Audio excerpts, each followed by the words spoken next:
Saludos cordiales. Mi nombre es Manuel Bogado y junto a mi grupo conformado por Tiago Alonso, Matías Blanco, Emanuel Bogado, Bruno Catebeque, Cecilia Gen y Estefanía Villalba, hoy les venimos a hablar acerca del sistema nervioso. Para comenzar, ¿qué es el sistema nervioso? El sistema nervioso es una red compleja de nervios y de células que llevan información a y desde el cerebro y la médula espinal a las diferentes partes del cuerpo. El sistema nervioso incluye a dos partes principales: el sistema nervioso central, que está compuesto por el cerebro y la médula espinal, y el sistema nervioso periférico, que está compuesto por todos los nervios que se ramifican desde la médula espinal y se extienden a todas partes del cuerpo. Ahora pasaremos a ver las diferentes enfermedades y patologías que ocurren en el sistema nervioso. Estefanía Villalba, ahora le estará hablando de la epilepsia. La epilepsia es un trastorno neurológico provocado por el aumento de la actividad eléctrica de las neuronas en alguna zona del cerebro. Las personas afectadas pueden sufrir una serie de convulsiones o movimientos corporales incontrolados de forma repetitiva. A esto se le llama ataque epiléptico. Los síntomas en el estado epiléptico, el más grave de los trastornos convulsivos, las convulsiones no se detienen. El estado epiléptico es una urgencia médica porque las personas tienen convulsiones acompañadas de intensas contracciones musculares, no pueden respirar adecuadamente y tienen extensas descargas eléctricas en el cerebro. Si no se procede al tratamiento inmediato, el corazón y el cerebro pueden resultar permanentemente lesionados y pueden sobrevenir la muerte. Las dos técnicas de imagen que se emplean en el diagnóstico de la epilepsia son las tomografías computarizadas TAC y la resonancia magnética. Mediante técnicas diferentes nos muestran una imagen de la estructura del cerebro y permite detectar las lesiones cerebrales focales que causan las crisis epilépticas. Hay muchas formas diferentes de tratar la epilepsia. Los tratamientos actuales pueden controlar los ataques al menos durante cierto tiempo. La duración del tratamiento variará en función de cada paciente y el tipo de epilepsia que posee. En algunos casos puede durar unos pocos años, mientras que para algunos pacientes tendrá que someterse al tratamiento de manera indefinida. Muchos casos de epilepsia secundaria al traumatismo pueden prevenir haciendo uso de los cinturones de seguridad en los vehículos y de los cascos en las bicicletas y motos, poniendo a los niños en asientos adecuados para los coches y general tomar las medidas de precaución necesarias para evitar traumatismos. Seguir un tratamiento después del primero o segundo ataque también puede prevenir la epilepsia. Buenas tardes, soy Cecilia Hein y hoy les vengo a hablar acerca del glioma. ¿Qué es el glioma? En el sistema nervioso, las neuronas están protegidas y cuidadas por otras células. Este grupo celular se le denomina glia. Por razones desconocidas, en la mayoría de los casos, estas células comienzan a crecer de forma autónoma y más o menos desordenada, formando tumores. Los tipos de glioma son atrocitomas, ependimomas, oligodendrogliomas. Síntomas del glioma. Los síntomas del glioma varían según el tipo de tumor, así como también según su tamaño, ubicación y velocidad del crecimiento. Los signos y síntomas más comunes de los gliomas incluyen dolor de cabeza, náuseas o vómitos, problemas de equilibrio, incontinencia urinaria, dificultades del habla, entre otros. Diagnóstico. Para llegar a un diagnóstico, tu médico puede recomendarte una cantidad de análisis y procedimientos como por ejemplo, un examen neurológico, pruebas de diagnóstico por imágenes, pruebas para encontrar cáncer en otras partes del cuerpo, recolección y análisis de una muestra de tejido anormal, que es la biopsia. Tratamiento. Se puede ser por cirugía, la cirugía para extirpar la mayor cantidad posible del tumor. También radioterapia. La radiación utiliza haces de alta energía como los rayos X o protones para eliminar tumores. Por último tenemos la quimioterapia. La quimioterapia usa medicamentos para matar las células del tumor. Prevención. Lastimosamente no es posible prevenir los tumores cerebrales. No hay medidas que puedan prevenirlos. No obstante, se recomienda evitar radiaciones innecesarias y el contacto con sustancias químicas, seguir una alimentación variada y practicar ejercicios de manera regular. Y así concluimos los gliomas. Mi nombre es Estefanía Villalba. En esta ocasión les voy a estar hablando de la esclerosis múltiple. La esclerosis múltiple es una enfermedad del sistema nervioso que afecta al cerebro y la médula espinal. Lesiona la vaina de mielina, material que rodea y protege las células nerviosas. La esclerosis múltiple afecta mayormente a las mujeres. Suele comenzar entre los 20 y 40 años. La enfermedad es leve, pero algunas personas pierden la capacidad para escribir, hablar o caminar. La esclerosis múltiple produce una anomalía inmunológica que se manifiesta en problemas de coordinación y equilibrio. La debilidad muscular, alteraciones de la vista, dificultad para pensar y memorizar, y hay también sensaciones de picazón, pinchazos o entumecimientos, además de otros síntomas. Algunos de los síntomas principales de la esclerosis múltiple podrían ser el cansancio, visión doble o borrosa, problemas del habla, pérdida de fuerza o sensibilidad en algunas partes del cuerpo, problemas de control urinario, visuales, problemas de equilibrio y coordinación, rigidez muscular. También son frecuentes los espasmos y los dolores musculares, el habla anormal y los trastornos cognitivos y emocionales. En los diagnósticos, el neurólogo se basa en la historia clínica y en la exploración física del paciente. Para la recuperación en la esclerosis múltiple significa que desaparecen los síntomas parcial o totalmente, lo que también puede durar semanas, meses e incluso años. El tratamiento de la esclerosis múltiple tiene tres aspectos y coinciden con la finalidad que se persiga. En la actualidad no existe ninguna manera de prevenir la esclerosis múltiple porque se debe a la coexistencia de un conjunto de factores. Se recomienda una exposición sana a la luz solar, aunque no hay nada que, controlando ese factor, pueda evitar que se desencadene. Buenas tardes, soy Cecilia Hein y la enfermedad que me tocó fue esclerosis lateral amiotrófica. ¿Qué es la esclerosis lateral amiotrófica? Es una enfermedad neurodegenerativa progresiva que afecta rápidamente a las neuronas motoras en el cerebro y médula espinal, que dejan de funcionar y por lo tanto de enviar mensajes a los músculos ocasionando debilitamiento muscular e incapacidad de movimiento. Los síntomas. No todos los pacientes de ELA experimentan los mismos síntomas. Algunos síntomas son debilidad muscular en manos, brazos, piernas y los músculos del habla. Movimientos musculares anormales y calambres musculares, especialmente en manos y pies, y pérdida de reflejos. En etapas más avanzadas, la falta de alimento y dificultad para respirar y hablar. Diagnóstico. La esclerosis lateral amiotrófica es difícil de diagnosticar a tiempo porque puede imitar otras enfermedades neurológicas. Las pruebas para descartar otras afecciones podrían incluir electromiograma, estudio de conducción nerviosa, resonancia magnética, análisis de sangre y de orina, punción lumbar y biopsia muscular. Tratamiento. Se puede tratar con medicamentos como Riluzol y Adarabone. También se pueden realizar terapias, cuidado de la respiración, fisioterapia, terapia ocupacional, terapia del habla. Prevención. No es posible prevenir la enfermedad, pero se puede consultar a un genetista para detectar antecedentes que hayan sufrido ELA. Ahora pasaremos a ver la neuropatía diabética. La neuropatía diabética es un tipo de daño en los nervios que puede darse si tienes diabetes. Un alto nivel de azúcar en la sangre puede afectar los nervios de cualquier parte del cuerpo. Normalmente, la neuropatía diabética suele afectar a nervios que se encuentran en las piernas y pies. Los síntomas más habituales en personas que desarrollan neuropatías diabéticas suelen ser adormecimiento, hormigueo o falta de sensibilidad en manos y pies, dolor punzante y agudo, sensibilidad extrema en manos y pies, debilidad en las extremidades y aparición de úlceras difíciles de curar. Un médico puede diagnosticar una neuropatía diabética a través de un examen físico, revisando tus síntomas y tu historia clínica. El médico controlará lo siguiente: la fortaleza y el tono muscular y los reflejos de los tendones. Lastimosamente, no hay una cura para las neuropatías diabéticas. En cambio, los objetivos del tratamiento son los siguientes: evitar el avance de la enfermedad, controlando el nivel de azúcar en la sangre, aliviar el dolor mediante medicamentos antilepticos, anticonvulsivos y antidepresivos, y controlar las complicaciones y restablecer funciones. El tratamiento dependerá del tipo de complicación que tienes relacionada con la neuropatía. Los métodos de prevención más eficaces son mantener una alimentación saludable evitando azúcares, mantener un estilo de vida físicamente activo, reducir tu presión arterial, evitar el alcohol y el tabaco y realizar controles con tu médico cada cierto tiempo. Alzheimer. ¿Qué es el Alzheimer?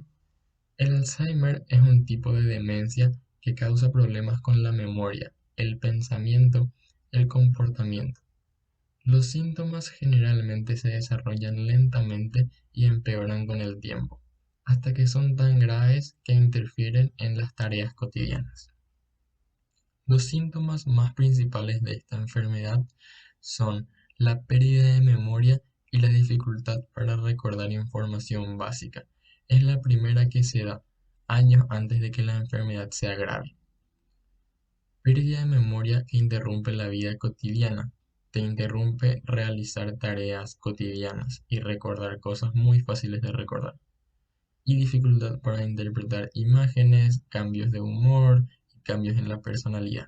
Son sus síntomas más secundarios que se van manifestando más adelante. La causa. La causa más significativa del Alzheimer, al igual que el Parkinson, es genética.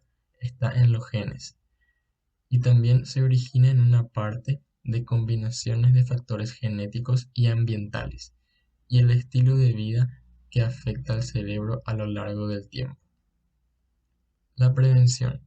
No hay ninguna prevención eficaz contra el Alzheimer, pero una recomendación para poder evitar esta enfermedad sería mantenerse activo cognitivamente y estimular el cerebro, aunque no asegura que cure la enfermedad o que la prevenga al 100%.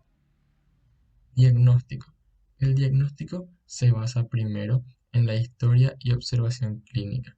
El profesional, médico neurólogo de la salud, y la que se refiere por los familiares, es decir, la genética, basada en las características neurológicas y psicológicas, así como en la ausencia de condiciones alternativas. Un diagnóstico en exclusión. Parkinson. Concepto.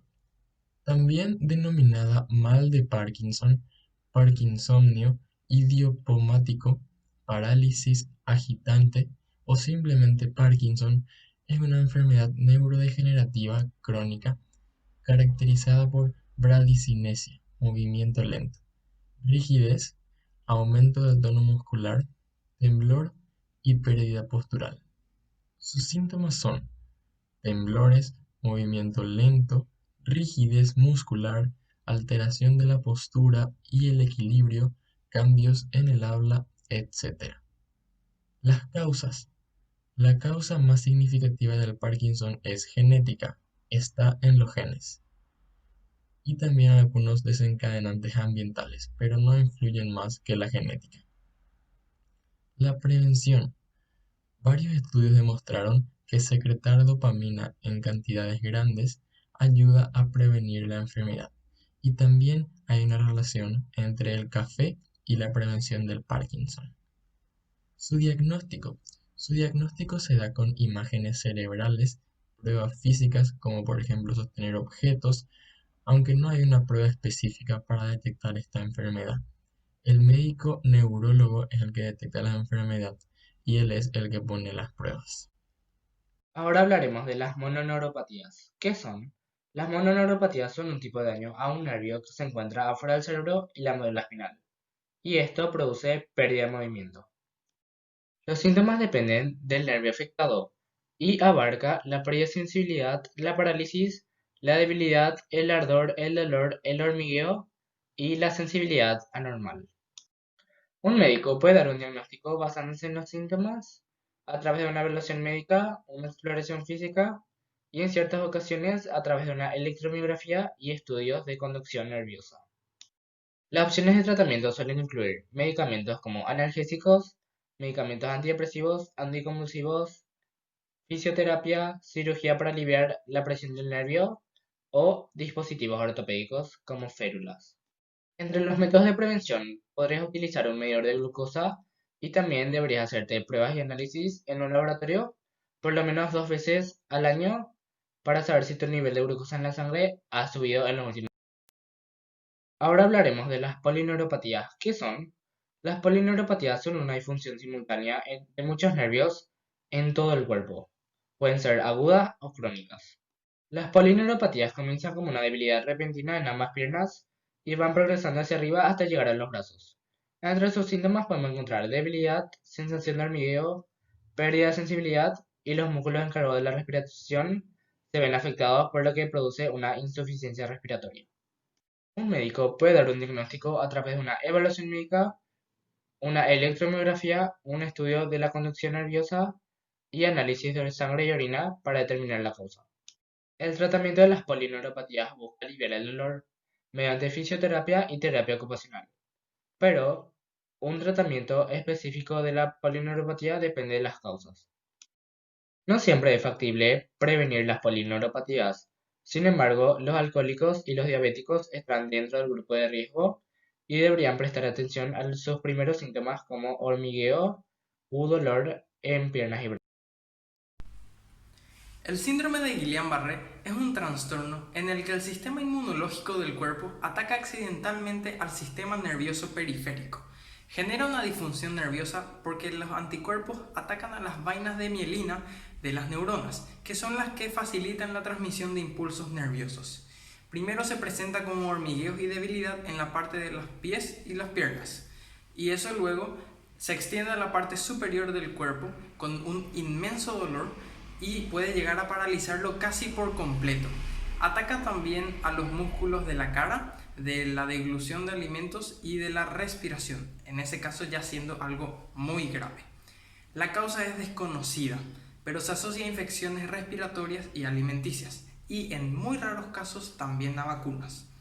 El diagnóstico en etapas tempranas es difícil ya que comparte síntomas con otros trastornos, pero un buen diagnóstico empieza con una entrevista al paciente sobre los síntomas que sí se conocen, que son si la enfermedad se da en ambos lados del cuerpo, si avanzó en cuestión de días y si los reflejos desaparecieron. Le sigue una punción lumbar y un estudio de conducción nerviosa. Lastimosamente no hay cura para el trastorno, pero sí hay tratamientos que ayudan con el dolor, como un intercambio de plasma en la sangre para eliminar la cantidad de anticuerpos.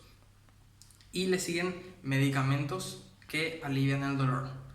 Ya que se asocia la enfermedad a infecciones alimenticias o respiratorias, la prevención es muy sencilla. Solamente hay que tener higiene correcta a la hora de lavarse el cuerpo y lavar los alimentos que se consumen. Y que la causa sea una vacuna no significa que no se deban vacunar, porque en ese caso corren incluso más riesgo. Hola, soy Bruno Catebeque y les voy a hablar de las neuralgias. Una neuralgia es un dolor agudo, punzante y muy intenso que se da a causa de daños o irritación o inflamación en un nervio. Puede ser de distintos tipos, pero los más comunes son la del trigémino, que es un nervio que abarca la parte de la cara, o la posherpética, que puede darse en cualquier parte del cuerpo después del brote de herpes zóster. En la mayoría de los casos, la causa no se conoce. Los síntomas. En la zona afectada, la piel se vuelve mucho más sensible y hay un dolor intenso, constante y también más al contacto. Y los músculos se debilitan y hasta pueden llegar a paralizarse. Un mal diagnóstico a la neuralgia en la cara puede confundirla con un dolor asociado a los dientes y esto hace que los remuevan innecesariamente. Un buen diagnóstico empieza con preguntas sobre la ubicación y la intensidad del dolor y si se tuvo enfermedades previas como la herpes o la diabetes, que pueden ser causa también de la neuralgia. Luego le sigue un examen físico y análisis como una imagen de resonancia magnética o un estudio de conducción nerviosa. Si se encuentra la causa de la neuralgia, el tratamiento va a ser dirigido a esta. Y si no se encuentra, el tratamiento va a ser para aliviar el dolor. Pueden hacerse cirugías de alivio de presión, que puede ser presionado el nervio por un vaso sanguíneo, un hueso o un tumor. O se puede bloquear el nervio o hacer fisioterapia. Todo esto acompañado de medicamentos para aliviar el dolor. ¿Se puede prevenir? Sí se puede prevenir. En caso de que sea posherpética, pues debes vacunarte con la vacuna al virus de herpes zóster. Y si tienes diabetes, se recomienda que se controlen la cantidad de glucemia. Fondo sobre las siguientes enfermedades. La primera es la monoplejía. Bueno, la monoplejía es la parálisis total o parcial de una extremidad del cuerpo. Esto se debe a una lesión en la corteza cerebral o en la médula espinal. Se trata de un déficit en la movilidad de la musculatura afectada y cuando la debilidad no es completa, hablamos de un concepto llamado monoparesia. A continuación voy a citar algunos síntomas característicos de esta enfermedad.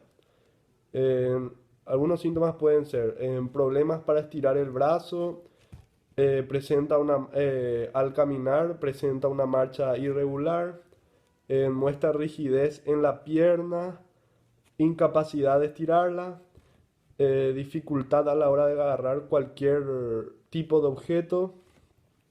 Tratamientos. El principal tratamiento es la rehabilitación o fisioterapia y, eh, y también la utilización de productos de soporte, ya que permiten a los pacientes mantener y corregir la postura de la articulación. La siguiente enfermedad es la hemiplegia. La hemiplegia es un trastorno del cuerpo del paciente al cual se le paraliza la mitad del cuerpo. Habitualmente se debe a causa de un accidente cerebrovascular. A continuación les mencionaré algunos síntomas característicos de esta enfermedad. Problemas para andar y mantener el equilibrio, dificultad con actividades motoras, adormecimiento u hormigueo en una mitad del cuerpo, visión borrosa, pérdida de la memoria, problemas al deletrear. El tratamiento tiene dos vertientes. Una que tiene que ver con lo etiológico y el otro que tiene que ver con lo sintomático. El primero consiste en tratar las causas que producen problemas en la parte motora del cuerpo del paciente y el segundo engloba las medidas farmacológicas y rehabilitadoras. La siguiente enfermedad es la tetraplegia. La tetraplegia, también conocida como cuadriplegia, es una lesión de la médula espinal. Puede provocar la pérdida parcial o completa de las extremidades y el torso a nivel sensorial y motora. Algunos síntomas de esta enfermedad son pérdida de control de varias funciones anatómicas, como la vejiga, intestinos, función sexual, digestión, respiración y en las capacidades motoras y sensibles. Algunos tratamientos son, actualmente no existe una cura para esta enfermedad, pero lo que básicamente se trata es de aliviar o mejorar los síntomas del paciente para que éste pueda llevar una vida más activa.